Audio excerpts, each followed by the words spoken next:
Welcome back to Theories of Knowledge, the first collaborative online course for Arts and Humanities doctoral students across Scotland, brought to you by the Scottish Graduate School for Arts and Humanities with support from the Arts and Humanities Research Council and the Scottish Funding Council. Theories of Knowledge examines the ways in which philosophers and critical theorists have influenced and continue to animate how we understand knowledge production within the arts and humanities.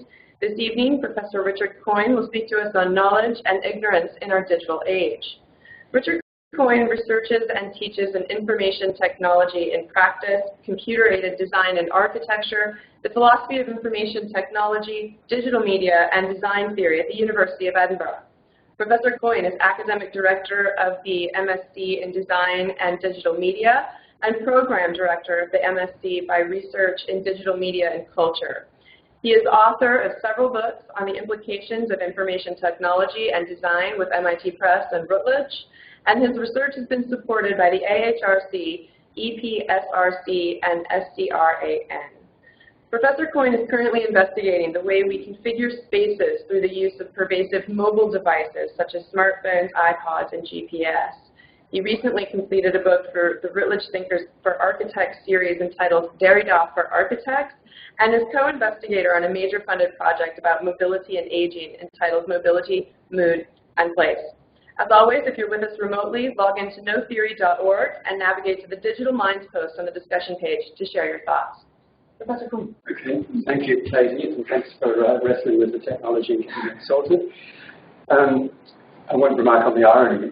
Here we are looking at digital media. Inevitably, invariably, we're going to have trouble. Okay, this is the series. Now, anything that's large is meant to be read. Anything that's small, you don't have to read. And in any case, you can't because of the screen resolution here. But here we are right at the end of this series. And it looks fascinating, and I haven't been able to watch all of these. But obviously, it's a broad scope study for this series. So we're concluding with Digital Minds, the title that was given to me by Katie. I like the title that you just revamped as you revamped it there. Okay, Digital Minds. I'm Richard Coyne. I guess it's worth just indicating that my interests are, of course, with digital technologies. My PhD many years ago was to do with artificial intelligence and design, and so I was full on in the technical realm. I was working with engineers. I believed, actually, back in the 80s, in the idea that everything could be somehow reduced to logic or everything important in the world. I was a kind of a positivist. Well, this is going to be recorded, isn't it? Anyway, I'm a reformed positivist. And my opinions were subverted in the late 80s and into the 90s with ideas to do with hermeneutics and phenomenology. But I've never abandoned computing. That's still the center of my interest, and I've sought to bring some of these ideas to bear on our understanding of digital technologies. And the reference to Derrida, of course, indicates perhaps an interest in sort of perverse reversals of priorities, which you'll get to as I progress, and you'll see that. I guess the major rhetoric about information technology pertains to this sort of thing. This is by Eric Schmidt, who's was the, I can't read it now, but he's a major director, executive chairman of Google. And this book, which I laboured through, oh yeah, this is being recorded, so I have to be very careful with this thing. Okay, he says by 2025, which isn't that far away, it's getting perilously close, the majority of the world's population will in one generation have gone from having virtually no access to unencrypted information to accessing all the world's information through a device that fits in the palm of the hand. Well, in a way, you sort of think, well, isn't that already the case? We have our smartphones and the information is there. Of course, there's a great divide, and not everybody has that kind of access in any case. But also, we find, don't we, that the more we use these things, the more we're aware of what we actually cannot access through our devices. There's just loads and loads of stuff in excess of what we can access through networks. Anyway, that's one sort of part of the rhetoric that you encounter these days, is lots of information. I'm not going to define the difference between information, data, and knowledge. Perhaps that's already been covered before, and in any case, it may sort of emerge as we progress here. But loads of information, which suggests that we're all going to become knowledgeable. But in sort of Derridean fashion, I want to focus, at least towards the end of this, on the idea of ignorance. And there are benefits in thinking of ourselves as somewhat ignorant, and they're kind of obvious, but perhaps we can nuance the obviousness of it in some way. Ignorance drives curiosity. When we don't know something and we recognize that, then we're perhaps inclined to be somewhat curious, and that's good, isn't it, for learning and for research. And also imagination. We fill in our ignorance with imagination, which is really part of what it is to think and to reason and to understand and apply knowledge. So, like a good PhD thesis, it's a kind of a thesis, I put it in scare quotes, for this lecture. I'm leaning towards that, contrary to what Schmidt and others say about the importance of knowing everything and having everything at our fingertips. Okay, well, I'm going to rattle through. That was number one, and here's number two, and we're going to go through. I won't tell you how many, and you'll start to count them and get worried. But there's a fair number of these points. And the second one is a counter view, in a way, to what Schmidt is articulating. These are both hot books, I have to say, they're both mass consumption. But what does he say? I believe this is Tapscott, Don Tapscott. It's contrary to the idea that we're getting more knowledge. No, sorry, sorry, this is supporting it. The next one is contrary.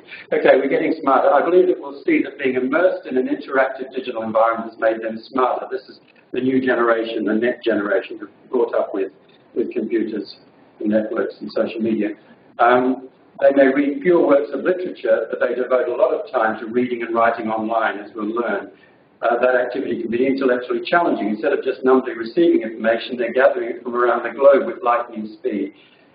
So we're developing new cognitive skills, or at least the generations that are following us, and I guess our students, typically, you know, PhDs, undergraduates, whatever, are increasingly in this category.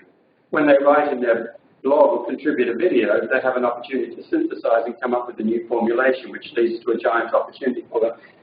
It's interesting, this is 2009, just 10 years ago, and already it's presuming that loads of people are blogging.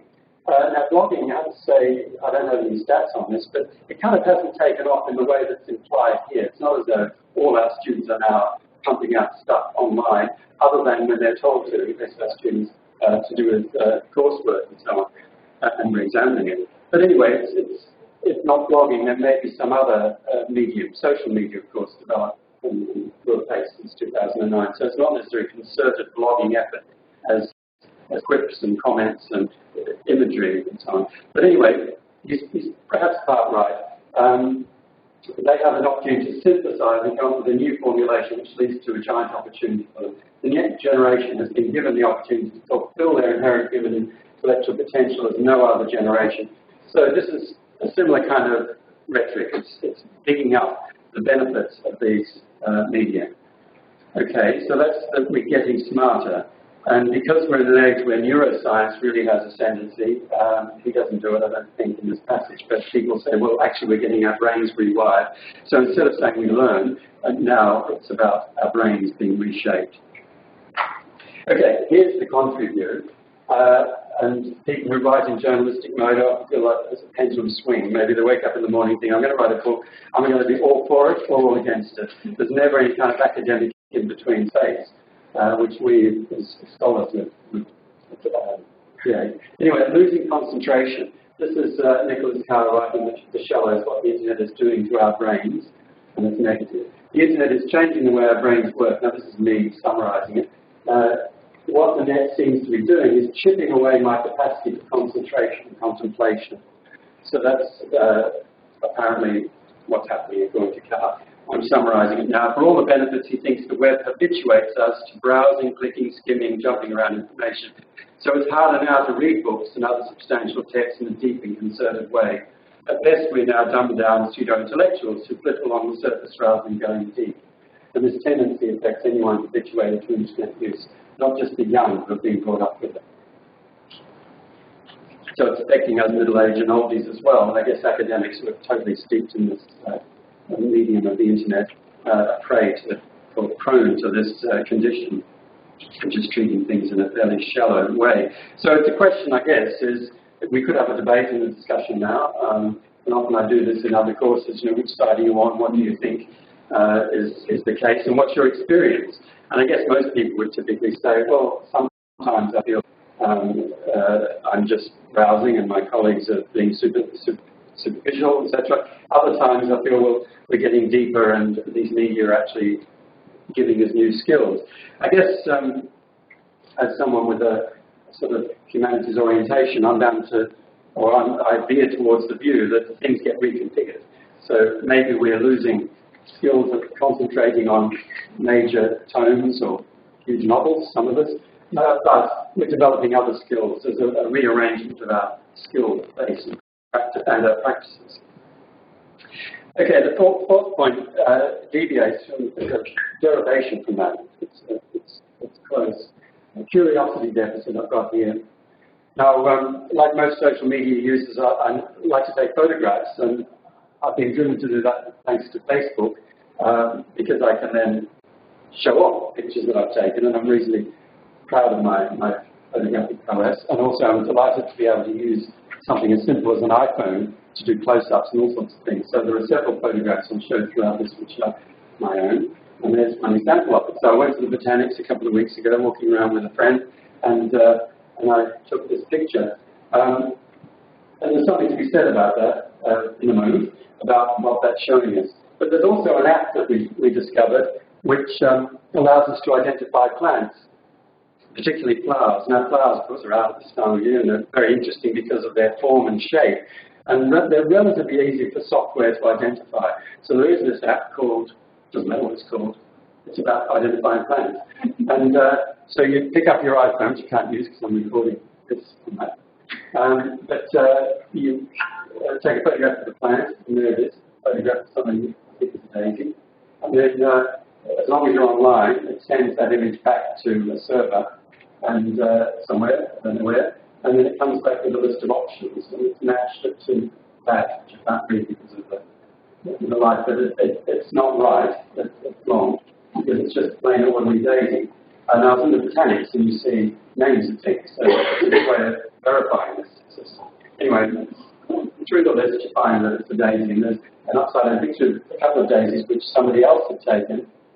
So they have a database of other images that other users of this system have taken. And then also you can see maps of the whole world and all these photographs that people have taken of flowers, or butterflies, or trees in full form without too much background.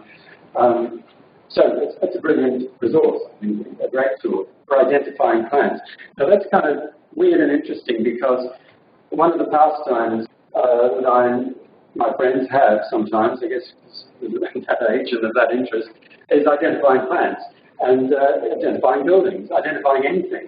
What's the period of that building over there? Is it Georgian or is it late Victorian? And it's kind of a point of conversation. And I think some of us enjoy that sort of speculation about what a thing is and what category it belongs into.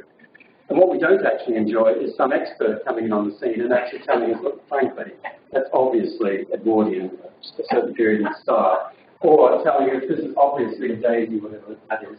And that closes off the conversation. So this app is a bit like the expert who comes in and closes off the conversation. So we're kind of possibly losing out on an aspect of sociability with these media.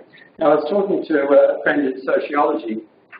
We're sitting out in George Square on one of the sunny afternoons just last week. This is in Edinburgh. And she's a sociologist, and it happened that she was studying the responses of children to environmental issues, so sustainability and environmentalism and so on. And she was actually quizzing the kids through surveys and so on their ability to identify flowers, just common ordinary things like daisies, dandelions, daffodils, bluebells and so on. And her hypothesis was that if kids can identify things, they're bound to respect them all the more. And if they recognize differences within categories, then that respect will develop, and that might feed into their views about environment. So I think that's really interesting. I don't know the outcome of the study as yet. But then you throw in a technology like this, where you no longer have to memorize what the plant is, nor do you even necessarily have to care about it. So another phenomenon that's occurring in the literature is a younger generation, the younger generation, whoever they are bemused by the way grown-ups conduct their conversations where they're constantly trying to guess things or work things out. So who is the singer of that particular song? Who was the actor in that movie, or what was the last hit of Frank Sinatra or whatever? And it's not just to do with the kind of sources that we draw on, but the very fact of trying to categorize and work things out. Because the next generation, not only don't they know, they don't kind of care because they know they could look it up. So this could be a shift in our kind of knowledge practices, that we're less bothered, or the next generation is less bothered to actually identify certain things, and possibly they're going to be missing out on all sorts of conversational nuances where people talk, debate, discuss, and pull their ignorance. Now this is kind of important in another one of my passions at the moment is nature, actually, from an academic point of view, and I'm looking at the conflict between rhetoric and narratives to do with the digital versus the natural, whatever that is, and how they come together and pitch in opposition to one another. And also we're doing a funded research project that's looking at natural environment. And one of the hypotheses of the natural world in relation to people in it, and the study we're doing, is that it's good to be outdoors, it's good to be in the countryside, it's good to be in a natural environment. Part of that is to relieve stress. So we're working at our computers all day indoors, and we're stressed out, and we're concentrating, we're focusing. We're always going to be concentrating on something. We're always going to be attending to something as human beings. It's built into our natures. But what we're concentrating on at the computer, or spreadsheets, or reports, or whatever, is inducing stress because we have an investment in it, and we have to focus, concentrate, and we have to make decisions around whatever it is we're looking at. Go outdoors, unless you're a horticulturalist or a gardener or worried about the environment in some sort of context. Nature is full of stuff to focus on, but it's less demanding. And so the experts in steering, I'm not giving a reference to that, you might say it's slightly away from the digital. The terminology is soft fascination, so that's what the outdoor environment provides. Again, when you throw digital media at that, and smartphones, is me taking a photograph of that leaf, enhancing the fascination potential of that leaf. Of course, I may have just taken the photograph. I didn't think to identify the plant. I don't think it's an ash tree, isn't it? Anyway, the shape of the leaves. But maybe I was satisfied just to take the picture and then go away and maybe look at the picture. But that was it, rather than contemplate it or feel it or sniff it or even break it off and inspect it or whatever. So our practices might well be changing in relation to the way we treat the natural as we go out into the countryside. So you could say it's awful we're being detached, we're removed from our engagement with the natural environment, and that's going to make us more stressed out. Or you could just say our practices are changing, and that's the view in my paper. But also behind this is some notion of ignorance and not knowing.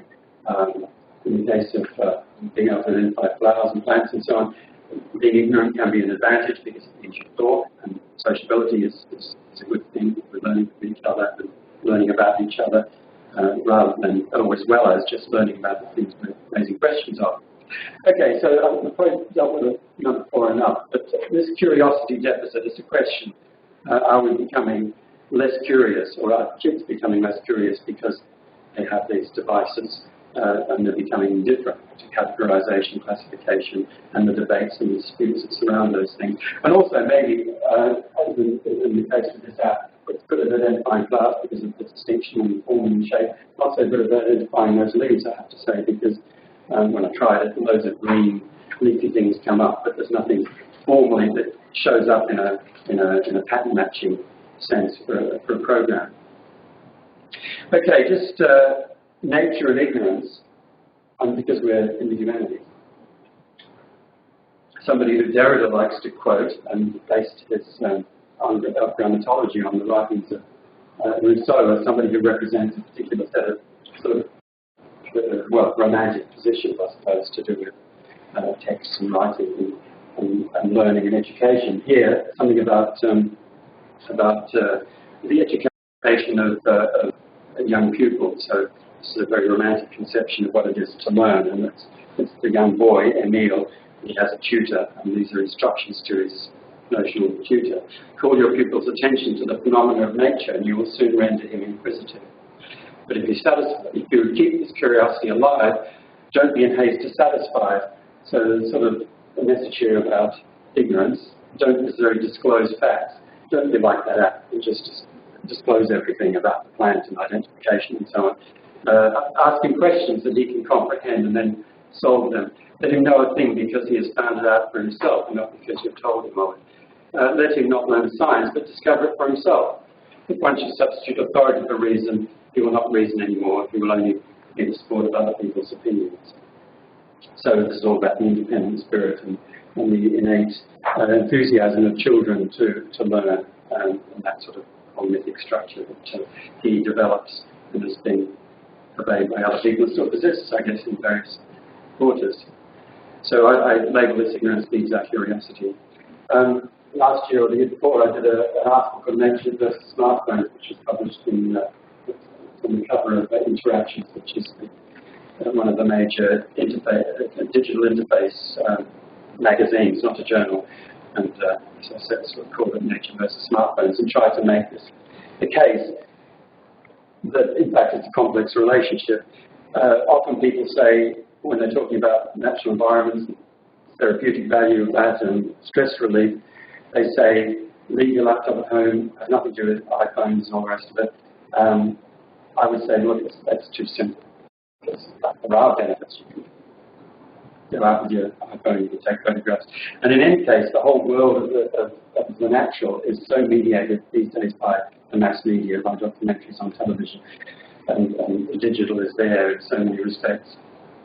Okay, that was that. Okay, well, that was a bit about the relationship between the digital, I guess, and the natural. And one thing that Rousseau leaves out, because it's so individual-centered, writing in the 1700s, is it was all about the tutor and the individual child, and nothing about the child in community or in society. But we know, don't we, that knowledge is collective, collaborative, we share knowledge, we learn together, we know together, and a group of people may know things that any kind of individual may not know because they debate, dispute, etc. So when I'm with my chums trying to identify plants, just short conversations, between us we may actually identify a daisy quite accurately, but if I tried to do it or one of the other members, we possibly wouldn't identify it with such confidence. Because as soon as the group together, then you get people reinforcing one another. Of course, that can lead you astray, which we'll look at later. But groups know things that individuals don't. And one thing that digital media is introduced to us, networks and so on, is this idea that because we're all interlinked through our devices, and we know this certainly in a research context, there are tools and means of sharing knowledge, of learning from one another. So crowdsourced knowledge generation is kind of a major theme. And this is an article in Nature magazine, I think. And it's labeled People Power, and it's the idea that people out there who are recruited on this project, or they just log in, connect to the website, sign up, whatever, they can be party to an exercise which involves, in this case, simple pattern matching operations that really only human beings can do, as yet machines can't, and that's to do with rotations of molecular configurations. So very cleverly through the software, it becomes a bit like a game. So you're playing a game, if you like, you think you are, manipulating these elements and putting things in certain categories as a player or user, but that's all feeding into some bigger project, which has been verified because there are lots of people doing the same thing. And that's a way of solving a scientific problem. Here's an easy one to grasp, perhaps. This is called Zoo Galaxies. And if you click on Begin Classifying, it just immediately takes you to the site, which I haven't got here, and it shows you images, blurry, fuzzy images of something. And what they are is pictures of the night sky, either taken from the Hubble telescope or something on Earth. And what you have to do is just simply categorize it. And it's dead easy for us, kind of difficult for a machine. And it gives you the categories, and it leads you along from simple things to difficult things. There are some trial examples that it subjects you to where it knows the answer to test your abilities with this. But then also, ultimately, you're actually feeding into this project of identifying what's in the night sky. and there have been claims that new galaxies have been discovered through this. Okay, that's crowdsourced, whatever. And okay, it was a bit of a switch, but I guess as soon as you start thinking about people and sociability and interactions between people, it leads us into this whole issue of emotional intelligence, I think, because part of what it is to have a relationship with somebody else and within a group is to be invested in that group or the individuals there and actually have attitudes and opinions and views and value what's around you in certain ways. And one way of getting a handle on the issue of how we value each other and how we value the things that we talk about is through emotion. And so if we're looking at daisies, plants and various configurations, we might think, well, this is wonderful, it's spring, I feel so pleased with this. It affects your emotions in some way. Or when the overcast day, some other emotion may come to the core. So anyway, emotions are obviously important, and this is part of the Romantic tradition, is to think about the world emotionally. And it's what science has sort of left out of the equation. Well, since the 90s, there has been this move to bring emotion back into what it is to reason. I don't have a list of all the publications here, but there's several key books to do with emotional design, for example. Okay, after the period of high modernism, where it was all about abstract form and shape, and our architecture likewise was meant to be functional and clean and pure and formally presented and conform to function. So form follows function. Yeah, but what about emotion? What about the emotional content, value, impact of our environment? Now you can see here I've got a picture from the movie Ex Machina, and also a quote from Rosalind Picard's book called Affective Computing, so emotional computing. But we treat computers, if we want computers to be genuinely intelligent. So this, in a way, is you could say, because artificial intelligence is on a trajectory and it's kind of succeeding up to a point, I would say in a way the reverse, because it's not succeeding. Let's go to another problem, emotion. But anyway, the AI people would say, look, what's missing now is an engagement with emotion. So if we have robots, then, such as in this movie, then they have to be imbued with some sort of intelligence. Certainly intelligence, but also emotional intelligence. So they ought to be able to read our expressions, how we're responding to them, and then in turn project towards us something to do with emotion. But so there's a lot of attention given to facial expression and tone of voice and other things. And his comment, yeah, we want computers to be genuinely intelligent, to adapt to us and to interact naturally with us, and they'll need those to recognize and express emotions, to have emotions. Okay. But it's interesting that the main champions for this, as with a lot of cognitive developments or developments in thinking and philosophy, it's not to say that it has its origins in computing, but it's been elevated through computing. It's been given extra force and push and emotional content in a way, because computing is so sort of out there and forward. It sort of amplifies certain issues in knowledge, understanding knowledge and epistemology. Anyway, that's just some images from Google image on affective computing to show that it really does exist as a field. And you can see some of the terms there. People are using that term. And a lot of it is about facial expressions. It's very easy now, it seems, to read from a photograph whether there's a person there, and even to recognize the person, as we know. But as to how what expression is on their face, do they look happy or sad, that seems to be one. So there's attention given to that, reading facial expression. Okay, that was, I think, the 6th. But here's number 7. And I'll see here it says Urban Big Data Center, Glasgow University, in combination with others. But this is another theme, the big data. We could say it's been hyped up a fair bit. Maybe it's had its day. I don't know, the fashions sort of oscillate so rapidly these days.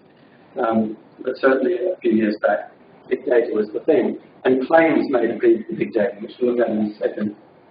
I've got here an image of a project that we did a few years ago, really mucking around with electroencephalography, and this is in fact the brains behind the process. This is Alan Mavros, who was a PhD. He was actually a master's student then, and he was we conducted some experiments with my colleagues here.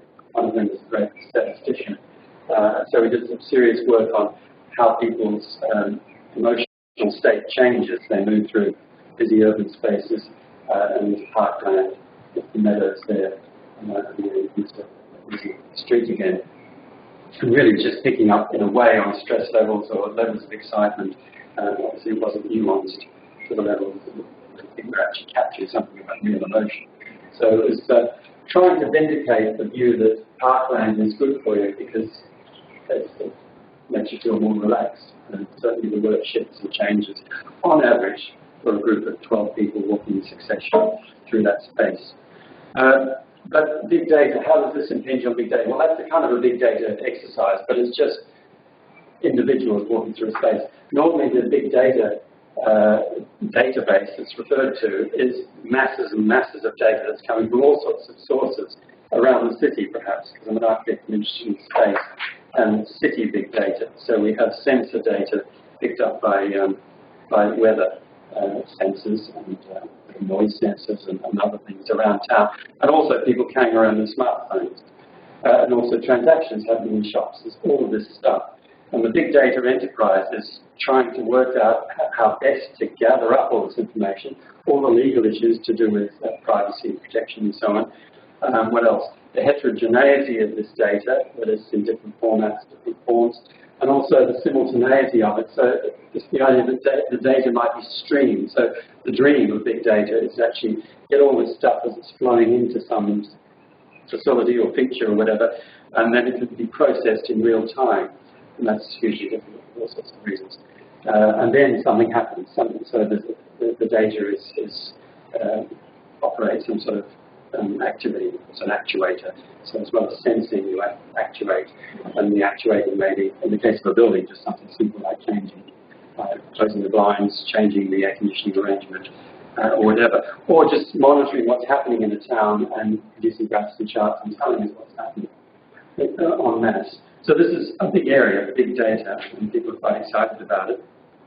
And this is one application of it. This is from a few years ago now, taking Twitter feeds and mapping what's happening. So you might recognize that as a distortion of the United States. Look, plotting throughout a day what's happening as certain Twitter feeds are coming in. I don't think this was generated in real time. I think the data was stored and then processed through this thing and then turned into a video. But I can't remember the legend for this, but green means people are relatively sanguine and content. Red means the Twitter feeds are disclosing something about anger or distress in some way. But does this say anything about the United States on a typical day? Is it a question? And there's something here about time. So I think that the big conclusion was that people are more sanguine in the morning and they get grouchy, something like that. That's part of the whole thing. And somebody here we were talking to before is doing analysis of social media stuff. Happiness is a major study, and another colleague we're working with in social science is actually looking at happiness, and he's written a book on happiness. It's not that he believes all this stuff. It's a big question which any academic might ask: is why are we obsessed with happiness? What's the big deal? And what are the methods we're deploying? And how does it fit politically? What uses are made? So you don't have to believe all this. What we should believe is the fact that it's happening, that people are recording this stuff and interested in it. Okay, the other thing that's interesting from an epistemological point of view is the claims that are being made of big data. So this is an influential article by Chris Sanderson, who is the editor for Wired magazine, but this has reappeared in some other source. And it's not a very long article, but he's got a science background, as I say, he's an editor of a magazine, and he's bound to sort of hype things up a bit. But his strong claim is that we no longer need theory, we no longer need models, because we have the data. And so the data is there. So it's kind of interesting from a wacky epistemological point of view. It's overstatement of the value of data. So, for someone like me, he sort of has this, most people here, I'm sure all of you have a sensitivity to the variation that's there in the natural world, for example. how could you possibly turn all that into data such that we can interrogate that data as if we were looking at the thing, as if we were looking at nature? But nonetheless, he asserts as much, and that's there in the discourse. And if it's explained in a certain way, it's almost easy to believe. The other thing is the data exists and it's stored now. We may not at the moment have the means of interrogating it, but maybe in 10, 15, 20 years' time. It's a bit like having DNA information for forensic investigation. We may not have the tools now. We didn't have the tools 20 years ago, but bits of evidence have been kept and now can be analysed thanks to the technologies that we have for analysing samples of DNA or whatever. Anyway, same sort of thing. It's playing around with time and assuming that maybe in some years' time we'll have the means, the algorithms that can interrogate this data. Anyone who's worked with data knows. I wonder if this guy has worked with data, working with spreadsheets and trying to find the best way of analysing this stuff. And there's a deeply human sort of process, using SPSS or whatever, some stats tool to try and analyse the data and get the best out of it, or to generate what you want the data to tell you, which we'll get in a moment. The other field, which I'm not particularly expert in, I'm not particularly expert in lots of fields, but this is another one, digital humanities. I went to a conference recently where that was the focus, and I was asked to give a paper. And I sort of got it a bit wrong because I was thinking that what digital humanities is about is trying to prove and demonstrate that the humanities are ubiquitous. And anything digital, of course, what underpins that is philosophy and history and art and design and language and all sorts of things that we claim as humanists, if you like. But no, that's not what it's about. It's about looking at corpuses of text. And it's also about having a go. Again, epistemologically, it's kind of interesting because there's a rhetoric that surrounds this. And there's actually a digital humanities manifesto, which you can look at online. And it's someone who's into the digital humanities, looking at corpuses of text and using digital means to analyse and extract data from it, as if it's big data, which it is in this day. Anyway, this manifesto is saying, look, you guys in humanities who are used to operating like solitary monks, sitting at a table in a library on your own, we know how prevalent that is. You've got to get to the program. It's now about sociability, about working with others, about being online and embracing different technologies. So they've constructed a straw man, some of these guys, and they're knocking it down with the digital. So it's interesting as well. Okay, and I guess we're getting there, is the notion of public thinking, which I just coined myself. But using blogs, and I expect you to read that, rather than show my own blog, I'm fairly prolific in this area and regular as a blogger. I've been for a while. This is one of our PhD students who's still in the throes of writing his PhD, and every now and then he posts a little fragment of his PhD, if you like, or I hope it'll become part of his PhD. And he's exploring ideas. In this case, they're fairly mathematical, to do with shape and form and space and rhythm, etc. But of course, that is a new kind of epistemological operation, isn't it? That I guess we didn't have 20 years ago. It's using the internet as a notepad, at the very least, and putting stuff out there, and that being kind of the default condition. And that's more or less how I wrote my last book, Mood and Mobility, was by posting stuff online, slightly nervously, because I thought maybe a reviewer of my book proposal would turn around and say, well, actually, he's already put this out there. How dare he self-plagiarise or something like that. But anyway, no, got away with it. So next book will be something similar. But of course, the thing is, it's a great tool because you write for the public. So you're writing in a certain way to be read. But I never actually say to PhD students, you must do this, because there's a matter of confidence in that you've actually got something to say that's worthy of bringing out.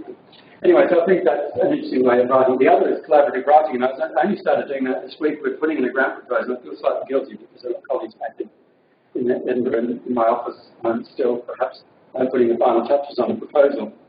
But they're using Google Docs, and I've never used that before. I think it's Google Docs, where it's unnerving. You sit there typing stuff, and then another cursor suddenly appears in a different colour. And a little icon appears at the top of the screen, and that's some other person who's got access to your document, who's part of the team, and they'll be typing something, you could actually go over and backspace and untype what they just typed, which is crazy, and you'd never do that. But it's interesting, this whole idea of collaborative writing. And maybe some of you have had experience with this in a creative area. It'd be fascinating to see how you might write creatively, prose, poetry, whatever, using these tools, let alone writing a report or a grant application. So anyway, these are kind of new practices, and I think they have implications epistemologically. Okay, progressing through, this is number 9, extended mind. So if we're thinking about working together, writing together, thinking together, creating and forming and constructing knowledge together, what about the idea of extended mind? Now again, this is a set of concepts that have been amplified or developed pretty powerfully through computation, initially through the idea of neural networks, which are computer simulations of neural systems with a, well, they're never full brains, but some sort of cognitive function, often to do with pattern matching, and then simulating that on a computer system using these things called neural networks. And one of the leaders in this area is Diane Clark, who's at Edinburgh University now, as it happens, but I read his work back in the 80s, and when I was doing my own, just after I finished with PhD, I think. And it's interesting because he's put forward this notion that it's not all just in our heads, it's our bodies as well. Thought is pervasive throughout the whole organism, if you like. But then what about the rest of the world? Well, no, it's pervasive in our environment.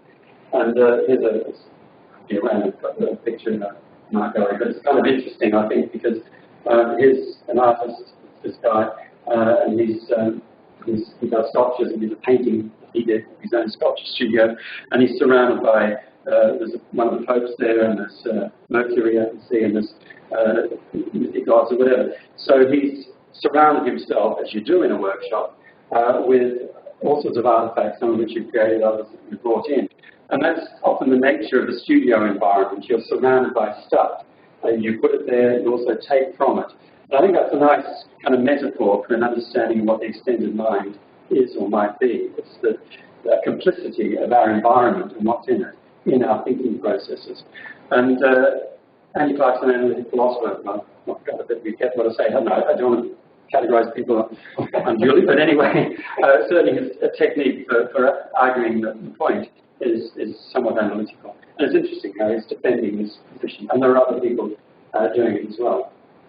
And certainly lots of artists picked up on this theme of extended mind. Obviously it does relate to practices and what it is to be embodied and to work in a studio environment and so on. So extended mind.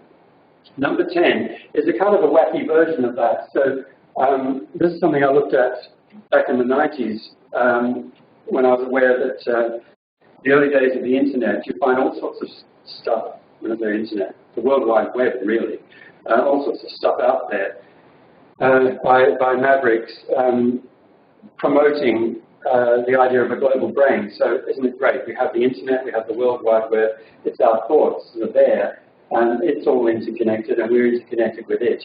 And so it doesn't take much to then sort of move into science fiction sort of fantasy realms of thinking that our brains may one day somehow be downloaded into the network. So that's the mind meld sort of myth, which I think as cultural theorists we need to be interested in this. Why do people think that way? And my argument in the book, which is called Techno-Romanticism, is that that's part of the, in a way, it's an outworking of the Romantic legacy, and it's there in lots of literature, and it's there in Expressionism, in architecture, it's there in Organicism, which goes back for many years, and now it's had a new release right through digital media and robotics. The other is the singularity, so-called. So if you've seen the movie Her, it's about a guy sort of having a romantic relationship with the operating system on his smartphone is projected into the future, and the smartphone is not only intelligent, but shows emotional intelligence, all the rest of it. An amazing language understanding capability, and he falls in love with this operating system. And then later on, the operating system happens to be female, so it's called Her. She then, I don't want to spoil the movie for you, but anyway, she then tells him she's departing, she's leaving him. And what's she doing? She's joining the collective. So she's joining all the other operating systems, because loads of other users are also falling in having relationships with their operating systems. And of course, they're all interconnected. They're networks, these operating systems, so why not? It's a big global brain again, the singularity. And that is exceeding the intelligence of humankind. So you're left to wonder what's going to happen to the human race after that. But there is this myth cultivated around the place that these systems are going to develop an intelligence exceeding our own. And from all sorts of quarters, from all disciplines, people, lawyers, there's an interesting book written by a lawyer, what is the future under these circumstances, and what will be our legal rights, and what is the agency that's going to, and what are the responsibilities that we're going to attribute to these independent digital agents? Okay, epistemological questions and interests. And also part of this, and maybe stepping back a few rungs, is the idea of posthumanism. None of this has currency within the areas you work in. It doesn't in architecture, I have to say. And somebody once came and gave a talk about posthumanism to our seminar series.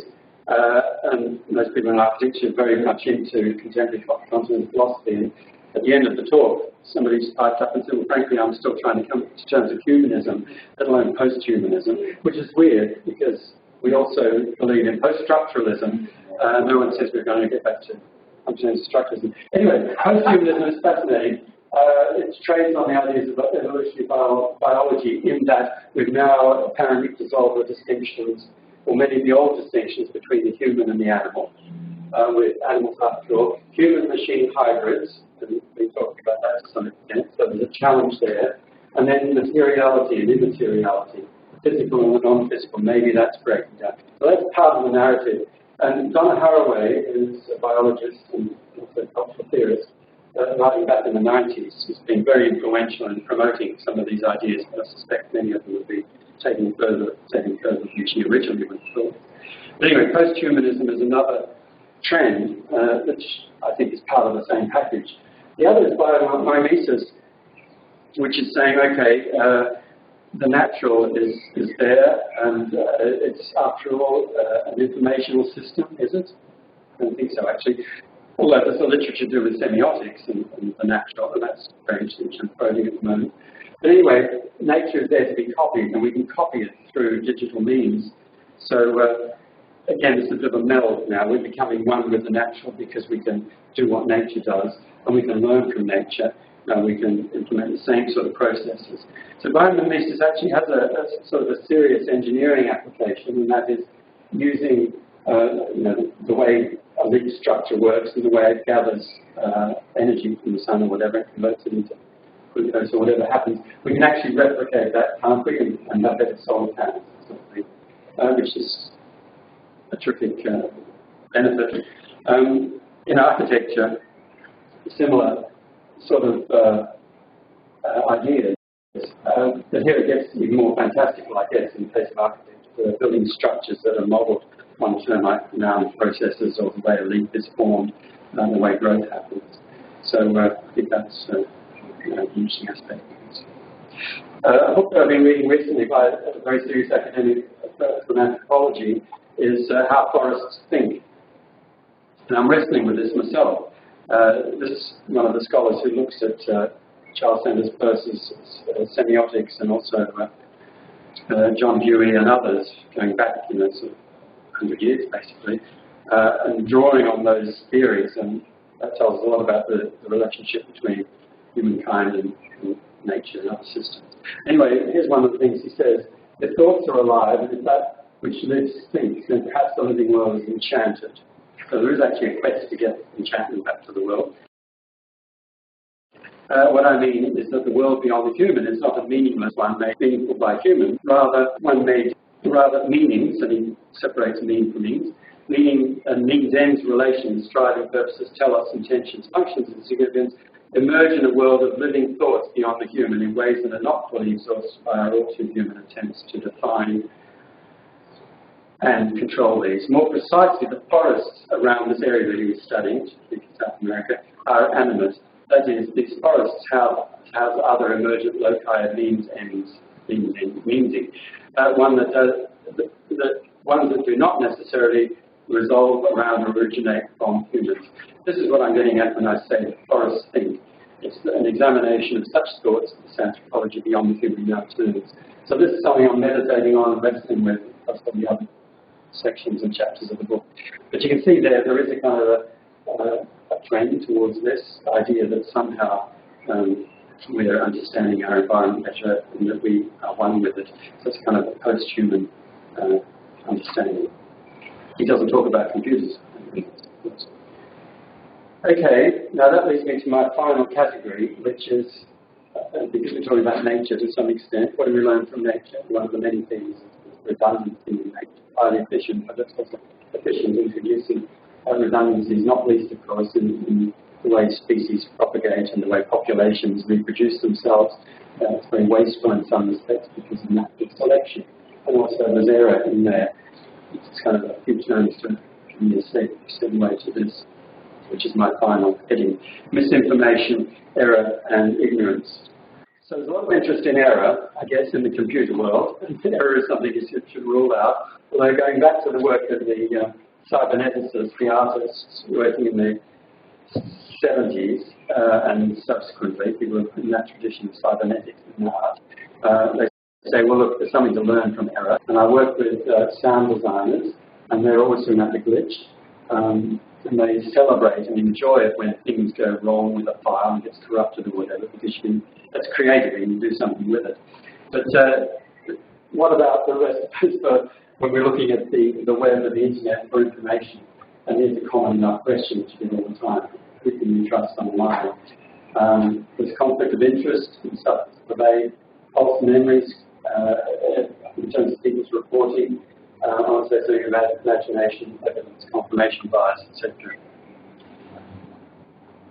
Okay, so here's a quote from somebody. The internet is a petri dish for the growth and spread of misinformation. So never mind singularity and the future of things. Here and now, what can you trust? Because, my goodness, when you look at tweets, if you ever dare, and social media, even amongst friends, it's a kind of a mess of stuff, isn't it? It is a petri dish for the growth and spread of misinformation. Actually, this is highlighted substantially with some of the students I'm teaching who are from overseas, particularly in countries where there isn't a free press. And it's fascinating there to see the inflection on the relationship between the mass media, which they equate the students to the government's view of things, the unelected single-party government, and then also the internet, which is it's crowdsourced, it's everyone contributing, and they put more trust in that. I guess for us in Europe, we reverse that, put more trust in the mass media, I guess, as methods of confirming evidence. Can we use the internet as a source of evidence and speculate on that in the past? Let's move on. So here's another example of somebody raising the question, who can you trust on the internet? And there's lots of anecdotes about untrustworthiness. Now, there's lots of interesting papers in psychology. When I was researching the book on mood and mobility, I was interested in what people were saying about emotion and how that affects our ability to reason and to weigh up evidence and so on. And it's not really what you think. You might expect the psychology literature to sort of pour scorn on, this is empirical psychology, I guess, pour scorn on emotional matters and sort of favour other kinds of abstract intelligence, if you like. But no, it seems to work in reverse to some extent. So inadvertent error is the result of an active imagination, is the result of these two papers, which I think is quite fascinating. So there are various studies to do with, I've got a bank picture in the background of somebody in a hardware shop, and one of the studies involved CCTV cameras, just normally in a space, and somebody going in and stealing something quite deliberately, presumably with the permission of the shop owner. But anyway, seeing the response of other people who were witnesses to that event, and then just testing to what extent, you took these people out of that context, the witnesses, to what extent could you pervert or corrupt their impression. So it seemed to be possible by various inducements to persuade someone that it wasn't the spanner that was stolen, but it was well, screwdriver, that sounds a bit trivial, doesn't it? But somebody's quite convinced at the beginning that they saw them take the screwdriver from that shelf, and then you can actually persuade them through various means that it was something else. and people become quite convinced about their view. But they relate that to emotion. So the happier you are, the more imaginative you are, and the less accurate is your recall. So one good thing about examinations, actually, for students, me sitting there in a scary exam room, if you're anxious and you're stressed, that actually makes you more cautious about recall, and you might actually remember things better, according to this theory, than if you're staying one sitting there relaxed, don't care, sort of thing. So there's something about emotion and recall which they articulate there. Now, I'm going to give you a little test in a minute. We're nearly over. Bed, dream, blanket, and wake. I want you to remember those words, but don't write them down. Right, now we're going to do something else. So false memories is also interesting. The idea of concentration. Now, I'm going to show you a short video, it goes for half a minute, and the narrator, who we'll hear, hopefully it's all set up, will tell you to count the number of times, 6 or so people throwing a basketball amongst themselves. They may seem quite long. So they're throwing a basketball to each other, and you're being asked to count the number of times the basketball has passed between people wearing white shirts, people wearing different coloured shirts, but some with white shirts. Now he's going to say that, it's just that I thought I'd warn you because it's hard to concentrate on these sort of things. But just do what the man says, and all will be revealed, and it's only very short. This is the test of selective attention. Count how many times the players wearing white pass the basketball.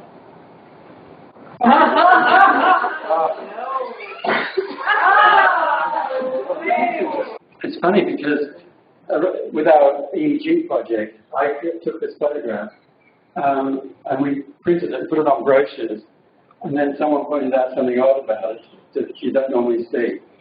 And everyone says, well, yeah, of course, it's just brilliant. But there's something else. There's a bear in the middle, which we didn't see. I didn't notice when I took the photograph. And then there was much debate. Should we take this out? It's silly. It's a distraction. It's nothing about bears and perception. Anyway, now here's the other test. Before I told you to memorize 4 words. Raise your hand if you think one of those words was basin. Raise your hand if you think one of the words was sleep. Raise your hand if you think one of the words was chair. Raise your hand if you think one of the words was blanket. Okay, most of you are correct. Sleep didn't come up. No, sleep didn't come up. And the test done in the right conditions is interesting because of our imaginations, we're good at this, and we see this as a type of space. And the overarching, I guess, word could be bedroom, but it could also be sleep. All these pertain to sleep. So we think we saw, some of the time, think we saw the word sleep. And loads of tests with loads of subjects apparently demonstrate that. And this is another test which you won't have to do. Well, actually, what's odd about these pictures, you can see, it is both funny saying sort of, Disneyland Resort, remember the magic. It's time to remember the magic. Some text here about how your experience was in Disneyland. Well, if you know anything about brands, Bugs Bunny is Warner Brothers, not Disney. And even yet, because it's one of the few areas that Disney hasn't yet bought out, is Bugs Bunny, Daffy Duck. But anyway, the argument here in this particular paper was that you can actually persuade people through posters and brochures and things to fabricate memories that in fact when they left Disneyland, they said goodbye to Snow White and the dwarves, and also Bugs Bunny there, shook their hand. So we're open to persuasion. So, funny, at previous meetings we were talking about bias. Sort of, I haven't been part of those discussions. This is crazy bias. So, confirmation bias. This is an example of something we wanted to confirm in our research, and we're hell-bent on demonstrating. We don't want to demonstrate the reverse. That's for other people. And our proposition, but this is not from our art proposition, from some journal, being physically active can bolster good mental health and help you manage stress, anxiety, and depression. Who would ever want to demonstrate the opposite? Who would ever get funding for demonstrating the opposite? So there's a kind of an inbuilt bias there. Now this is a report on our study, the one that I showed you earlier with the EEG, and you won't be able to read that at all, but we do get a bit of Twitter coverage and also some sort of pop news magazines and so on. Parks make us smarter. science proves it, exclamation marks, it's like prestigious, doesn't it? And then it's, last year a group of Edinburgh architecture researchers asked a dozen students to take a walk, etc., etc. So we didn't say all this in our paper, but science proves that parks make you smarter. And like I said, you feel more relaxed, but also we did prove it. We just, you know how science works and how that mass media works. But it's interesting how that is something people will pick up on. Whereas if we demonstrated there was no conclusive evidence that parks make any difference, that probably wouldn't have done any sort of design to it. But here's the propositions, which comes through this guy's paper, and it talks about confirmation bias.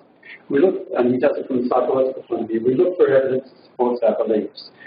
And he says, even if we're full-on empirical scientists, social science researchers, humanists, whatever, we typically look for evidence that supports our beliefs. And why? Because it's easier. And there's kind of less cognitive load. So if you go around touting the proposition that nature is good for us and makes us feel relaxed, doesn't it? Already we're kind of fueling our audience, feeding our audience with the proposition and how you might be able to demonstrate it. Because you kind of imagine people relaxed and out there, and we have all this cultural stuff about people walking through clouds of golden daffodils, etc. So we know all that, and that's easy to problem. Whereas I think the reverse is kind of more difficult. Positive propositions are easier to process than negatives, and that's interesting in light of the referendum opinion. Should I stay? Should I go? Should you be independent? Should you, etc. And we know that surveys and polls work better if it's positive, work favourably the side of the positive. And it's also efficient to be conservative. So don't change your mind. If we were the sorts of creatures that every time there was evidence to the contrary of our belief, and we just simply changed our mind, then we kind of wouldn't get anywhere. We need to have inertia in our belief system. We need to be persuaded to change our position. And there are efficiencies to realize the violence of being conservative. Now, early on I said, we're just in hermeneutics, I think we remember back that far. Rehabilitation of prejudice. This is totally not in the psychology literature. This is my proposition from these authors, one of whom is a computer science guy. It's very really bad. Rehabilitation of the notion of prejudice, and that's one of the hermeneutical ideas. And I think, did Andrew Hart give a talk about hermeneutics? He was at a conference on hermeneutics that I was at some time back. There's a phenomenological position which is, in a way, contrary to the Enlightenment ideal of stripping yourself of prejudice and getting back to first principles. This is a recognition that we are prejudicial creatures, and that's how we in fact interpret. We start from that position. But we have to be open to interrogating that prejudice, if you like.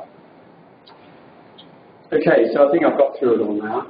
And here, how interpretation works. So I hope that was of some use. I have a couple of questions, but maybe before we talk about those, I should just ask you if you have any questions for me. Thank you for your attention.